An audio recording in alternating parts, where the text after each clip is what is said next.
ফরিদগঞ্জ উপজেলা পরিষদের নবনির্বাচিত চেয়ারম্যান কাজী আহমেদ মজুমদারকে চট্টগ্রামস্থ ফরিদগঞ্জ জনকল্যাণ সমিতি এর গণসংবর্ধনা।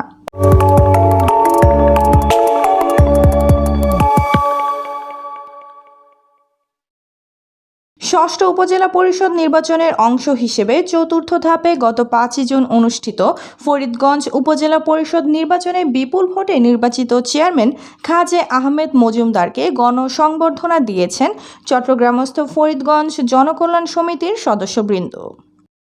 সংগঠনটির সভাপতি আলহাজ মোহাম্মদ খোরশেদ আলম ভূঁইয়ার সভাপতিত্বে 3 জুলাই বুধবার দুপুরে চট্টগ্রামের পাহাড়তলীতে অবস্থিত সাগরিকা স্কয়ার কমিউনিটি সেন্টারে প্রধান অতিথির বক্তব্য রাখেন ও গণসংবর্ধিত হন তিনি। এ সময় বক্তব্য রাখতে গিয়ে তিনি চাঁদপুর 4 ফরিদগঞ্জ আসনের সংসদ প্রখ্যাত সাংবাদিক ও বীর মুক্তিযোদ্ধা সাংবাদিক মোহাম্মদ শফিকুর রহমান, নির্বাচনের সাথে সম্পৃক্ত সকল প্রশাসন, সাংবাদিক ও উপজেলাবাসীর প্রতি কৃতজ্ঞতা প্রকাশ করেন। সংগঠনের সাধারণ সম্পাদক ফজলুল করিম মজুমদার মুন্নার সঞ্চালনায় এ সময় শুভেচ্ছা বক্তব্য রাখেন অন্যান্য বহু গুরুত্বপূর্ণ ব্যক্তিবর্গ। এই দিন সকাল 11টায় Chittagong primary teachers training institute PTI অডিটোরিয়ামে ফরিদগঞ্জ উপজেলা পরিষদের নবনির্বাচিত চেয়ারম্যান হিসেবে শপথ গ্রহণ করেছেন কাজী আহমেদ মজুমদার।